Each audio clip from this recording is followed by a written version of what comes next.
James O'Brien. Alexa, send a comment to LBC. It's 11:49. You're listening to James O'Brien on LBC. I know increasingly you're not tuning in for me. You're tuning in for the monsters I've created on this programme. Henry Riley, who will be with us in the final hour of the programme, and Simon Marks, who is with us now for his regular dispatch from DC. Shall we begin with the religion stuff? Because I've kind of teed that up for you with an earlier caller, and it's definitely... you were the first person that alerted me to the direction of traffic here, and it's profoundly worrying. Yes, it is, James, absolutely. And, of course, Henry Riley and I would be nothing without you. Let's be clear about what took place yesterday in that cabinet meeting. And it's not a cabinet meeting, OK? We all keep calling this a cabinet meeting. It's not a cabinet meeting. It's a gathering of members of Trump's cabinet for a TV show. And it's the Trump show, where they are required dutifully to anoint him with ever-increasing amounts of baby oil in a bid to fluff his ego. And yesterday's was a classic of the genre. And once he finished speaking, and he went on for a very long time yesterday, I think the whole thing lasted almost 90 minutes, he turned to Vice President J.D. Vance, who, of course, paid absolute tribute to the president's unique decision to go in militarily against Iran in conjunction with the Israelis and lined up solidly behind the war, even though, of course, J.D. Vance is known to be a skeptic about this entire military operation, because he was the bloke back in the 2024 election campaign who was assuring President Trump's MAGA supporters that under no circumstance would a second Trump administration engage militarily against Iran, because it was none of America's business. It was oceans away. It was up to the country's regional allies to take care of the situation. And then he sent an astonishingly jarring message to members of the armed forces in a country, and I cannot emphasize this enough, where there is a constitutional separation between church and state. Take a listen. They're fighting at a time where we're about to enter as Christians the most important week of the Christian calendar, the Holy Week that celebrates the return of Jesus Christ to Jerusalem. And so I want to say to all of my fellow American Christians, but particularly those serving in the Gulf, that I wish you all a very blessed Easter, a very blessed Holy Week, and we continue to stand behind you and continue to support you every step of the way. Now, we've already discussed on the programme some of the evangelical Christian messaging, the Christian nationalist messaging that has been coming out of not only the White House, but also the Pentagon, where, of course, Pete Hegseth, the self-styled Secretary of War, holds a weekly Bible meeting. And, in fact, this week's was actually shown on video for members of the public to observe. But seconds after Vice President J.D. Vance there pierced the constitutional separation of church and state, and we've seen hundreds of troops in the Middle East complaining to an NGO here that monitors the religious freedom of soldiers. They claim they've been given, these Christian nationalist orders by their commanding officers. And, of course, the armed forces here are not uniquely Christian. There are people serving from all faiths in the armed forces. But then seconds after Vice President J.D. Vance said what he had to say there about sending Easter blessings to Christians serving in the armed forces, Marco Rubio then laid it on with a trowel in terms of his description of the Iranians. People like this, and what I'm talking about is not the people of Iran. The people that run this country are radical Shia clerics. These are religious fanatics.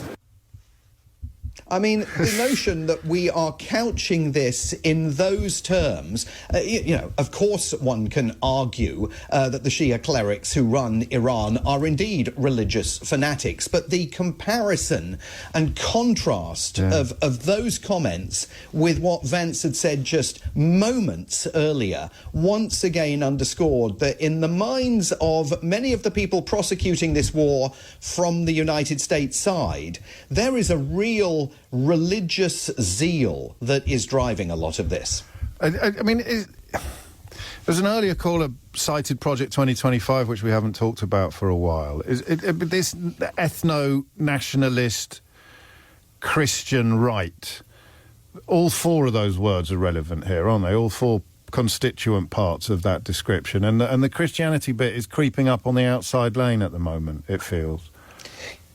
Yes, absolutely. If you look at the people that were sitting around the table there yesterday, they included Russell Vogt, who's the head of the Office of Management and Budget, and who absolutely is one of the leading lights and was not only in Project 2025, but also in the Christian nationalist movement that aims and there's no question about what the ultimate aim is here. They want this country not only to move closer to God politically, they really want it to be a theocracy. They reject the notion of the constitutional separation between church and state, which is why so much of the messaging regarding this conflict is not only alarming because it appears designed really to goad people, not just the Shia clerics in Iran, but people who follow the Muslim faith all over the world. I mean, you know, to portray this as they have done since February the 28th when the conflict was launched as something of a crusade, and that, of course, was a term that George W. Bush used when he sent troops to Iraq back in 2003, and we hadn't really twigged to the rise of this Christian nationalism ethos. But to be portraying it in those terms is a very clear indicator of where they want to take this country. Never mind the way in which they view the battle against Iran's government. And of course, it can also sail perilously close and often right into anti-Semitism as well. But you're right to focus for the time being on the posturing that it represents with regards to Islamic countries, even though, of course, the divisions between Shia and Sunni make that generic phrase a little bit unhelpful in the context of civilizational clash or something like that. We've been talking, and you won't have been up long enough to listen, but we've been talking about the deployment of the 82nd Airborne and the 5,000 Marines who are making their way there. What's the feeling in America, or what is the reporting in America with regard to the likelihood of them actually parachuting onto Carg Island or similar? Well, I can tell you what the feeling is on Capitol Hill among some Republicans who emerged from a classified briefing earlier in the week and said, as members of Congress had said a couple of weeks back, that they were increasingly concerned that President Trump is planning some kind of ground deployment of forces. I mean, you wouldn't really be sending the 82nd Airborne if you weren't planning to instruct them to engage in some kind of ground invasion, unless you simply were trying to put psychological pressure on the Iranians to forge the peace deal that one day you say you're truly interested in achieving, but then 24 hours later you say you're not even sure you're willing anymore to go forward with it, as the president said yesterday.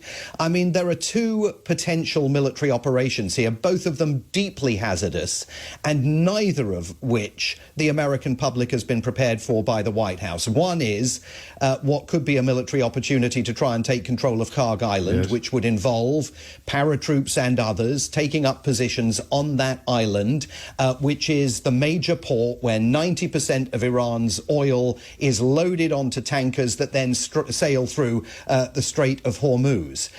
It is considered the economic backbone, together with the Strait of Hormuz, of the country. So it's a very tempting target, but we already know the Iranians are strengthening and reinforcing their defences there, and there is no military analyst here that thinks you could engage in a ground operation in Carg Island that does not result in a significant number of American casualties.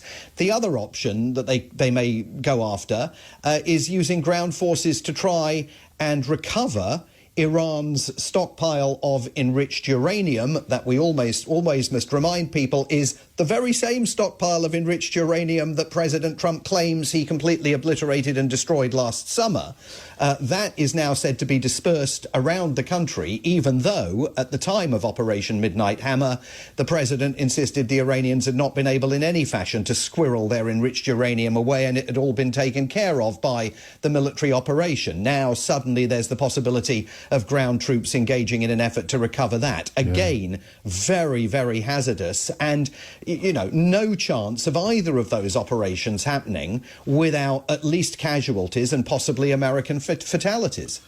Oh, boy. I suppose my final question is the best case scenario that I conjured up somewhat half-heartedly of him just packing up, going home, pretending that he's secured a massive victory and hoping that no one ever mentions it again. That seems to be fading. The odds on that are getting longer and longer.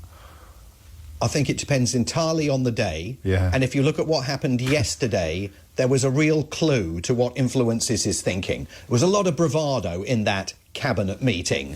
As he said, he's not even sure he's willing anymore to strike a deal with the Iranians, and spoke about even if there is a deal, they've got a long list of targets they still want to strike before all of this is over.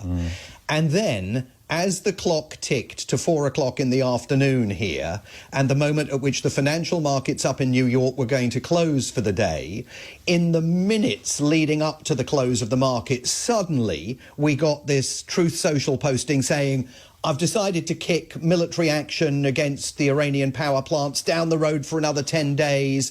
Talks are going very well. We're going to give them more of an opportunity. I'm not going to bomb the electricity and energy plants until at least April the 6th now. And the second at which that flashed up on my phone, then, right off the back, there was the New York Times flash saying the markets had closed and the S&P had suffered its biggest fall since the war began, and of course oil had risen above $108 a barrel. So there's a direct connection between these two things, and the Iranians therefore know that the more they can control the Strait of Hormuz, the more they can unleash deep anxiety and uncertainty on the world's financial markets and in the homes of Americans all over the country who this Friday are figuring out how they're going to fill the car with petrol or fill, the trolley at the supermarket with what they need for the next week.